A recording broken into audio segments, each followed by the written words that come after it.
I am back with new lesson. This is Harshit Gupta. हम लोगों ने लास्ट क्लास में केमिकल रिएक्शंस एंड इक्वेशंस में बहुत सारे टॉपिक्स को पढ़ा। आज हम लोग डिस्कस करेंगे कि केमिकल रिएक्शंस जो होते हैं उनके टाइप्स कितने हैं और रिएक्शन कैसे किया जाए। रिएक्शंस जो इन्वॉल्व होता है उसे हम लोग बनाना सीखेंगे। तो सबसे पहले अगर हम बात करें किसी भी केमिकल रिएक्शन की, तो केमिकल रिएक्शन में हमें एक चीज याद रखना पड़ेगा कि जब कभी कोई भी केमिकल रिएक्शन होता है तो हीट बहुत इंपॉर्टेंट है। Heat means temperature. किसी भी केमिकल रिएक्शन में हीट दो तरीके से होता है, या तो हीट इन्वॉल्व होता है, अदरवाइज हीट इन्वॉल्व होता है। दो टर्म आ रहा, इवॉल्व होना, इवॉल्व और involve. These are the two factors. Heat का एवोल्यूशन होना या फिर हीट के यूज से उस केमिकल रिएक्शंस का होना, ये दो इंपॉर्टेंट फैक्टर है। अगर केमिकल रिएक्शन में हीट इवॉल्व हो रहा है, इट मीन्स प्रोड्यूस हो रहा है। इन्वॉल्व होने का मतलब उसमें हीट का यूज होना। इवॉल्व होना मतलब हम कह सकते हैं एक्सोथर्मिक, एक्सोथर्मिक रिएक्शन। और अगर इन्वॉल्व की बात करें, हीट इन्वॉल्व हो रहा है, it means heat is being used in the chemical reaction, so it can be called endothermic, endothermic reaction. आपने देखा केमिकल रिएक्शन में हीट का यूज होता है, या तो इन्वॉल्व हो नहीं तो इन्वॉल्व, और एक्सो मीन्स निकलना, प्रोड्यूस होना। That's why evolution of any type of heat is an exothermic reaction, and involvement of heat is known as endothermic reaction. Have a look on the board, you can see. So guys, हम लोगों ने देखा कि chemical reactions में heat evolve होता है, नहीं तो फिर इन्वॉल्व होता है। अगर इवोल्यूशन हो हीट का तो इस टाइप के रिएक्शन को हम एक्सोथर्मिक रिएक्शन कहते हैं। अगर हीट का इन्वॉल्वमेंट होता है, मतलब हीट का अगर यूज होता है, तो then it is called endothermic reaction. अगर हम बात करें एंडोथर्मिक रिएक्शन की, तो एग्जांपल में हम लोग ले रहे हैं कैल्शियम कार्बोनेट। कैल्शियम कार्बोनेट को जब डिकम्पोज किया गया, इट मीन्स कि अगर हम इसमें टेम्परेचर प्रोवाइड करें, हीट प्रोवाइड करें, तो देन ये कार्बन डाइऑक्साइड में और कैल्शियम ऑक्साइड में ब्रेक हो जाएगा। CaCO3 for calcium carbonate, heat provide किया गया, CaO calcium oxide and CO2 for carbon dioxide. इसमें आप देख रहे हैं LHS की बात करें, अगर हम लोग बैलेंस करते हैं, लास्ट क्लास में हम लोगों ने सीखा था कि how to balance a chemical reaction. Calcium in LHS is only 1 and also in RHS it is 2. So calcium is balanced. If we discuss about carbon, then in LHS it is 1 and in RHS it is also 1. And talking about oxygen, in LHS oxygen is 3 but in case of RHS it is 3. तो हम देख रहे हैं कि ये already balanced chemical equation है। तो हमने देखा कि एक नॉर्मल सा कंपाउंड ब्रेक कर गया दो अलग पार्टिकल्स में, इट मीन्स इसमें हीट का यूज हो रहा है और हीट के यूज से इस नॉर्मल कंपाउंड को ब्रेक किया गया।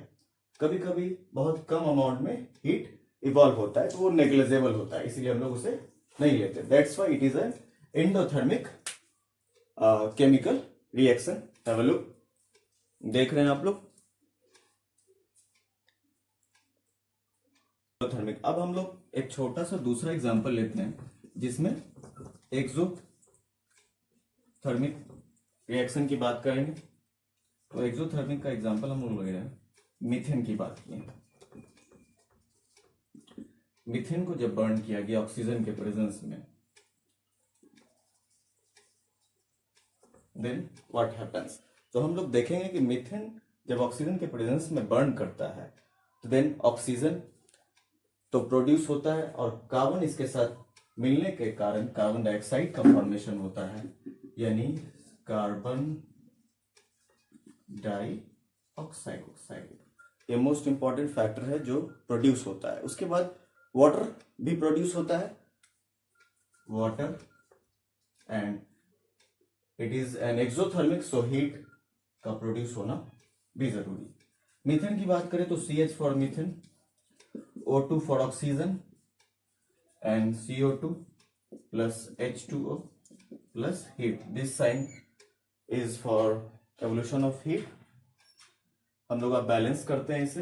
LHS में कार्बन 1 है, RHS में कार्बन भी 1 है।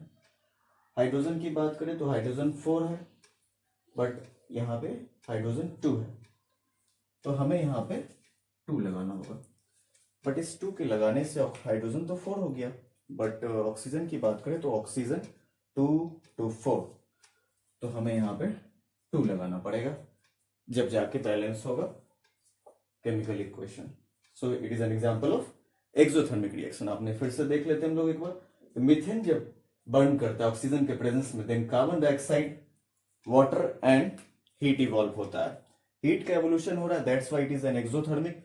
हीट इन्वॉल्व हो रहा है, that's why it is an endothermic chemical reaction.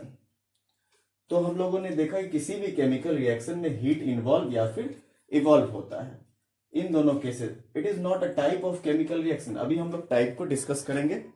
ये टेम्परेचर के बेसिस पे किसी भी केमिकल रिएक्शन को डिस्क्राइब किया गया।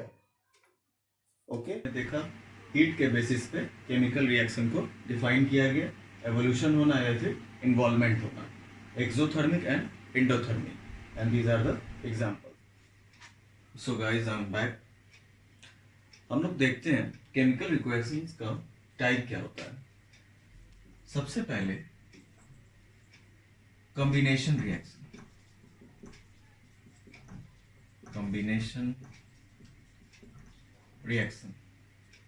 and second one is decomposition reaction.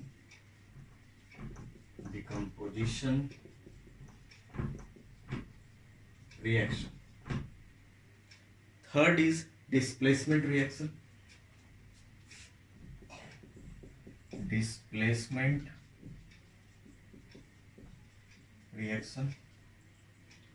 Fourth is double displacement reaction.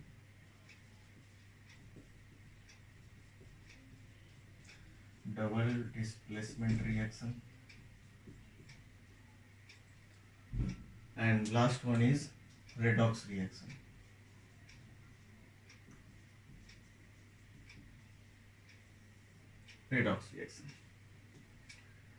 तो सबसे पहला टाइप है combination, second is decomposition reaction, and third is displacement reaction, fourth is double displacement reaction, and the most important reaction is redox reaction होता है। तो combination reaction की बात अगर हम लोग करें तो इसके लिटरल मीनिंग पे ही जाएंगे। सबसे पहले कंबाइन से बना है कॉम्बिनेशन। इट मीन्स कि when a single product is formed from 2 or more than 2 reactant, मतलब कि जब कभी 2 या 2 से ज्यादा रिएक्टेंट एक दूसरे से कंबाइन करे और सिर्फ एक ही प्रोडक्ट का फॉर्मेशन हो, then it is a combination reaction. It means कि 2 रिएक्टेंट कंबाइन करके केवल एक ही प्रोडक्ट बना रहे हैं। तो we can write a reaction in which a single product is formed when 2 or more reactants combine. Okay, then we call it a combination reaction. A reaction in which a single product is formed when 2 or more reactants combine. This is called a combination reaction. Have a look on the board. We can see कि सबसे पहले हम लोगों ने देखा reactions का type, जिसमें हमने देखा कि combination reaction, decomposition reaction, displacement reaction, double displacement reaction and redox reaction. Redox के अंदर रिडक्शन एंड ऑक्सीडेशन दोनों आते हैं। कॉम्बिनेशन की बात करें तो एक ऐसा रिएक्शन जिसमें सिर्फ एक प्रोडक्ट बन रहा है जब 2 या 2 से ज्यादा रिएक्टेंट कंबाइन करता है। तो ओके, यू कैन सी। तो हम लोगों ने देखा कॉम्बिनेशन रिएक्शन, थोड़ा इसका एग्जांपल भी हम लोग देख लेते हैं। बहुत कॉमन सा एग्जांपल है जिसमें हम लोग लेने वाले हैं, बात करें अगर कैल्शियम ऑक्साइड की, कैल्शियम ऑक्साइड एंड वाटर, हम लोगों ने पहले भी देखा कैल्शियम ऑक्साइड का रिएक्शन हम लोगों ने किया था। तो केमिकली हम लोग कंबाइन करेंगे वाटर के साथ कैल्शियम ऑक्साइड को। Okay, calcium oxide for example calcium oxide plus water. अब हम लोग देखेंगे कि calcium oxide and water in दोनों के मिलने से क्या होता है। डेफिनेशन के अकॉर्डिंग आपने देखा कि दो या दो से ज्यादा रिएक्टेंट के कंबाइन करने से केवल एक ही प्रोडक्ट का फॉर्मेशन होना है। इट मीन्स इन दोनों के मिलने से केवल एक ही प्रोडक्ट बनता है और वो क्या है, calcium hydroxide. Hydroxide calcium oxide की बात करें तो CaO प्लस वाटर की बात करें H2O, कैल्शियम हाइड्रोक्साइड CaOH का whole 2। We can see balance करते हैं हम लोग। यहां देख रहे हैं कैल्शियम कितना है, 1 है, और RHS में भी कैल्शियम 1 है। It means calcium is already balanced. Oxygen की बात करें तो 1 + 1 2 और it is also 2। Hydrogen in LHS is 2, RHS hydrogen also 2। It means chemically ये बैलेंस है। कोई दूसरा एग्जाम्पल हम लोग लेते हैं। अगर हम लोग बात करें हाइड्रोजन गैस की, हाइड्रोजन प्लस ऑक्सीजन, सबने पता है कि वाटर का फॉर्मेशन होना है, तो hydrogen H2 okay and oxygen O2, water H2O। here is 2 hydrogen and also 2, but in case of oxygen it is 2, but here RHS oxygen only 1, so we have to balance the chemical equation. It is unbalanced and हम लोगों ने देखा था कि unbalanced chemical equation को हम लोग skeleton chemical equation कहते हैं। तो देख सकते हैं इसका मतलब ये एक स्केलेटन केमिकल इक्वेशन है। अगर हम यहाँ पे 2 लगा दें तो हाइड्रोजन तो 4 हो गया, यहाँ भी 2 लगाना पड़ेगा तो हाइड्रोजन 4, बट ऑक्सीजन अब बैलेंस है। तो ये फर्स्ट हैशटैग, ये सेकेंड हैशटैग कॉम्बिनेशन रिएक्शन के लिए। You can see the examples of combination reaction, it's very easy. अगर हम लोग एक दूसरा एग्जांपल लें, जैसे सपोज करते हैं कार्बन प्लस ऑक्सीजन, नॉर्मल सा एग्जांपल है। कार्बन और ऑक्सीजन जब कंबाइन करते हैं तो कार्बन डाइऑक्साइड का फॉर्मेशन होता है, carbon dioxide. You can C carbon, C for carbon, oxygen O2, CO2, carbon dioxide, and we can see it is already balanced, so it is, these are the examples of combination reaction।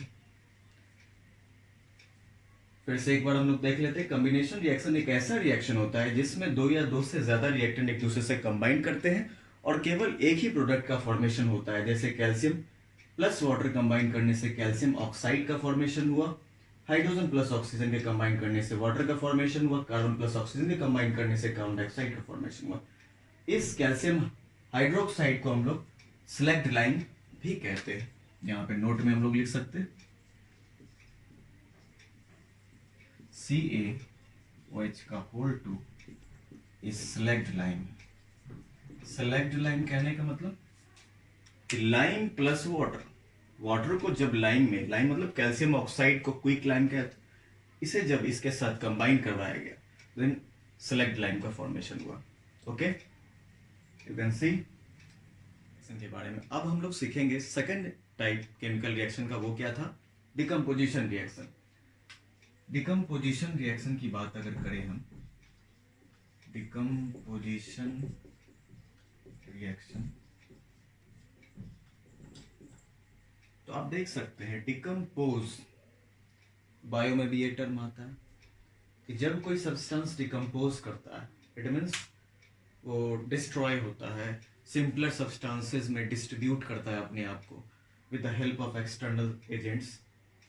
यहाँ पे भी same चीज है। Decomposition reaction एक ऐसा reaction जिसमें सिर्फ एक सब्सटेंस डिकम्पोज करेगा टू फॉर्म 2 और मोर सिंपलर सब्सटेंसेस। सिंपल सा बात है कि एक ऐसा reaction in which we can write a reaction in which a single substance decomposes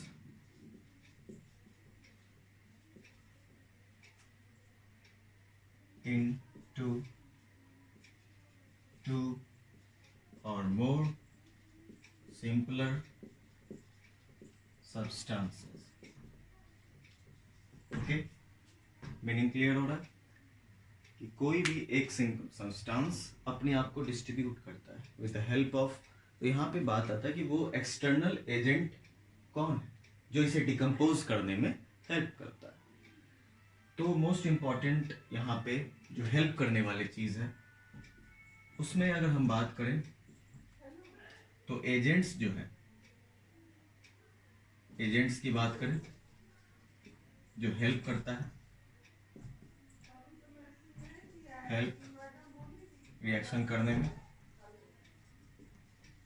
तो it can be in the form of, वो किसी भी फॉर्म में हो सकता है, या तो वो हीट के फॉर्म में हो, ओके, इलेक्ट्रिसिटी के फॉर्म में हो, लाइट के फॉर्म में हो, it can B in any one of the form, heat, light और electricity, and ये वो सब्सटेंस है जो इस रिएक्शन में इस सिंगल सब्सटेंस को हेल्प करेंगे डिकम्पोज होने में।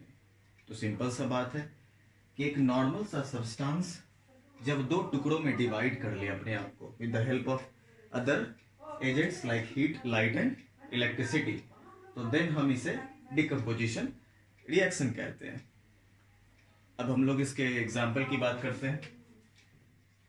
छोटा सा एग्जाम्पल अगर हम लोग लें, जैसे हम लोग कैल्शियम कार्बोनेट की बात करें, कैल्शियम कार्बोनेट, कैल्शियम कार्बोनेट को हीट प्रोवाइड किया गया, तो हम लोगों ने इस एग्जाम्पल को पहले भी डिस्कस किया है कि कैल्शियम कार्बोनेट को जब हीट किया गया तो then it means the first factor, it can be, इसमें से कोई भी हो सकता है, ठीक है। तो this is the sign of heat in chemistry, but in maths it is triangle, and in physics it is a sign of change in the given particular parameter or any physical quantity. तो here it represents heat. तो calcium oxide का formation होता है, calcium oxide plus क्या formation हुआ था, याद होगा हम लोगों ने पहले भी इस इक्वेशन को किया है, तो कार्बन डाइऑक्साइड गैस का एवोल्यूशन हुआ था, carbon dioxide, okay. We can write calcium carbonate CaCO3, calcium oxide CaO plus carbon dioxide की बात करें तो CO2। नाउ प्लीज अब लुक, देख सकते हैं हम लोग कि कैल्शियम कार्बोनेट को जब हीट प्रोवाइड किया गया देन ये डिकम्पोज हो गया, मतलब दो सिंपलर सब्सटेंसेस में डिस्ट्रीब्यूट हो गया, calcium oxide and carbon dioxide. And if it is the skeleton chemical equation then we have to balance it, और हम लोगों ने तो पिछले क्लास में बैलेंस करना भी सीखा है, तो हम लोग बैलेंस कर सकते हैं, बहुत ज्यादा सिंपल है।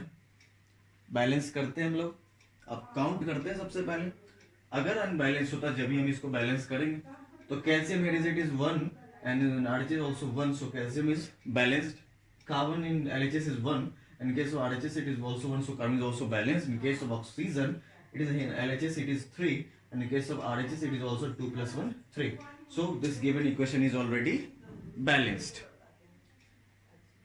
सेलेक्ट लाइम हम लोगों ने पिछले वाले एग्जांपल में कैल्शियम हाइड्रोक्साइड को कहा गया, ये एक्चुअली में क्या है, क्विक लाइम, ठीक है, ये क्विक लाइम CaO, हैशटैग में हम लोग लिख सकते हैं यहाँ पे CaO, इसे हम क्विक लाइम भी कहते हैं और नॉर्मली लाइम भी कहा गया। Please have a look. तो हम लोगों को ये डिकम्पोजिशन रिएक्शन हम लोगों ने देखा, इससे पहले हम लोगों ने कम्बिनेशन रिएक्शन देखा था। अब इसके बाद हम लोग डिस्प्लेसमेंट रिएक्शन समझेंगे, फिर double displacement and thereafter redox reaction, that is the most important reaction of the given chapter. And हम लोग आज देखेंगे, हम लोगों ने अभी तक केमिकल कॉम्बिनेशंस देखा, मतलब कॉम्बिनेशन रिएक्शन देखा, फिर हम लोगों ने डिकम्पोजिशन रिएक्शन देखा। अब थर्ड टाइप है डिस्प्लेसमेंट रिएक्शन की, डिस्प्लेसमेंट रिएक्शन। इसके नाम में ही छिपा हुआ है इस रिएक्शन का मतलब। डिस्प्लेस मतलब एक दूसरे को डिस्प्लेस करना। अब बात यह आती है कि कौन किसको डिस्प्लेस कर रहा है। तो एक हाईली रिएक्टिव एलिमेंट जो है वो लेस रिएक्टिव एलिमेंट को डिस्प्लेस करेगा उसके कंपाउंड से, या फिर कहिए फिर उसके सॉल्यूशन से। तो वी कैन राइट कि अ reaction in which highly or more reactive element displaces, or we can write removes less reactive element from its solution or compound, we can write। मतलब एक ऐसा रिएक्शन जिसमें एक highly reactive element less reactive element को displace कर देता है। Okay, got it. अगर हम लोग बात करें एग्जांपल में आयरन की, iron plus copper sulphate,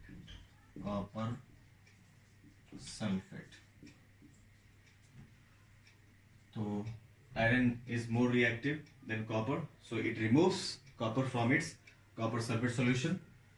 So iron sulfate is formed and copper is removed from its solution. Copper.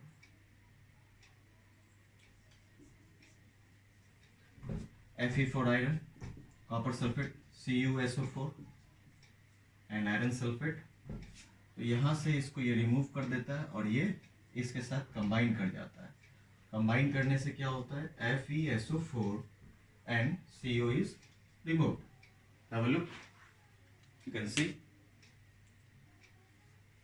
Copper sulphate solution में से कॉपर को आयरन ने रिमूव कर दिया, because iron is more reactive than copper. हमने last class में reactivity series देखा था, उसमें देखा कि जैसे ही हम लोग नीचे की तरफ रिएक्टिविटी सीरीज में जाते हैं, देन रिएक्टिविटी सीरीज यानी एलिमेंट का रिएक्टिविटी घटता है। So iron is more reactive and iron sulphate and copper is remove from its. Have a look, you can see copper sulphate solution में से कॉपर को आयरन ने रिमूव कर दिया, because iron is more reactive than copper. हमने last class में reactivity series देखा था, उसमें देखा कि जैसे ही हम लोग नीचे की तरफ रिएक्टिविटी सीरीज में जाते हैं, देन रिएक्टिविटी सीरीज यानी एलिमेंट का रिएक्टिविटी घटता है। So iron is more reactive and iron sulphate and copper is remove from its solution. We can see, देख सकते हैं हम लोग। एनी दिक्कत, any doubt, then please consult Harshit Gupta. बहुत सिंपल है ये डिस्प्लेसमेंट रिएक्शन। हम लोग एक दूसरा एग्जांपल लेते हैं, सबसे पहले आप इसे देखें। इस एग्जांपल में कोई दिक्कत नो। अगर हम लोग जिंक की बात करें, दूसरा एग्जांपल हम लोग ले रहे हैं, zinc plus copper sulphate, copper sulphate. तो सोचिए क्या होगा। If you remember the reactivity series, then you can write any type of displacement reaction. मतलब हमें रिएक्टिविटी सीरीज याद रखनी होगी, तभी हम किसी भी रिएक्शन को कर पाएंगे। ओके, तो आप देख रहे हैं कि जिंक को जब कॉपर सल्फेट सॉल्यूशन में डाला गया, तो अगर जिंक इससे ज्यादा रिएक्टिव है, it is reactive, so it displaces like carbon और आयरन। तो zinc sulphate zinc sulfate plus copper. There is a formation of zinc sulfate. Zn for zinc, CuSO4, ZnSO4 plus Cu. Okay, we have to balance it. अगर ये balance नहीं है, have a look on the board. अगर balance नहीं है, then we have to balance. First of all, we will count the number of atoms. Zinc is here is 1, also 1, copper is 1, 1, sulfur 1, oxygen 4. It means it is balanced already. Okay? Any type of doubt? No doubt. तो आपने combination reaction समझा, decomposition reaction समझा, displacement reaction समझा. अब हम लोग इसके बाद डिस्प्लेसमेंट के बाद डबल डिस्प्लेसमेंट रिएक्शन समझेंगे. वो थोड़ा सा डिफरेंट है इससे. डबल में नाम में छिपा हुआ है, दो एक साथ होगा. Again this is Harsh Gupta back. हम लोगों ने देखा केमिकल रिएक्शन में उसके टाइप्स के बारे में, combination reaction, decomposition reaction, displacement reaction. Now will see double displacement reaction. Double displacement reaction. Double लिखा हुआ है स्टार्टिंग में, आप नोटिस कीजिए. डबल मतलब दो चीज एक साथ हो रहा है. इट मीन्स पिछले डिस्प्लेसमेंट रिएक्शन में सिर्फ एक कंपाउंड था, but in case of double displacement reaction they are two compounds. It means कि दो कंपाउंड को एक साथ जब कंबाइन करवाया गया तो देन दोनों कंपाउंड के एलिमेंट्स के आयंस का एक्सचेंज होता है, and thereafter other compounds are formed. That's why it is called double displacement reaction. And reaction करने के बाद कुछ प्रेसिपिटेट्स बच जाते हैं. प्रेसिपिटेट्स दैट पार्टिकल को कहते हैं, दैट सब्सटेंस को कहते हैं, जो रिएक्शन के बाद it is left in the container और it in which chemical reaction has been taken place. मतलब जो बच जाए लास्ट में, residue, that is the precipitate. And उस टाइप को रिएक्शन को हम लोग प्रेसिपिटेशन कहते हैं. मतलब उस प्रोसेस को प्रेसिपिटेशन कहते हैं जब प्रेसिपिटेट का फॉर्मेशन हो. तो हम लोगों ने देखा डबल डिस्प्लेसमेंट रिएक्शन क्या है, कि एक ऐसा रिएक्शन जिसमें आयंस का एक्सचेंज होता है. So we can write a reaction in which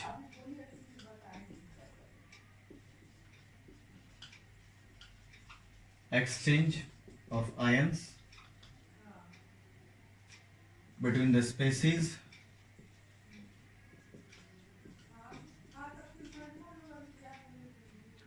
here is the two different compounds takes place is known as double displacement reaction. फिर हमने डिस्कस किया अभी प्रेसिपिटेट, कि ये रिएक्शन जब कभी होता है तो एक इनसॉल्युबल सब्सटेंस बच जाता है. Insoluble substance. तो इनसॉल्युबल सब्सटेंस जो दैट इज लेफ्ट, इसे हम प्रेसिपिटेट कहते हैं.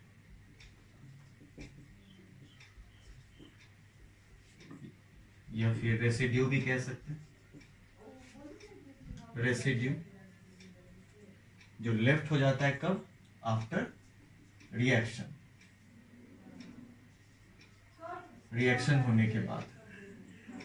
और ये जो भी चीज हो रहा है, ये सारा चीज जिस प्रोसेस से हो रहा है प्रेसिपिटेशन का फॉर्म, इस प्रोसेस को हम लोग प्रेसिपिटेशन कहते हैं.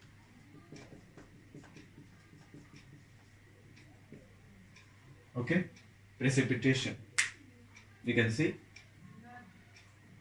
कि जब एक्सचेंज ऑफ आयंस हो. और एक्सचेंज ऑफ आयंस कब होगा, जब टू डिफरेंट स्पेसीज मतलब दो टाइप के कंपाउंड्स को लेंगे तो डबल डिस्प्लेसमेंट रिएक्शन होगा.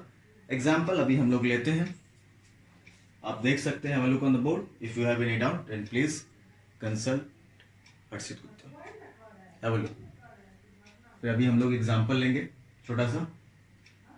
डबल डिस्प्लेसमेंट रिएक्शन और ज्यादा क्लियर हो जाएगा इससे.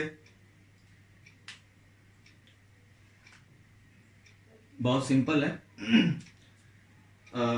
एक सोडियम सल्फेट लिया गया, सोडियम सल्फेट को हम बेरियम क्लोराइड के साथ रिएक्ट करवाते हैं। ओके, सोडियम सल्फेट एग्जांपल लेते हैं।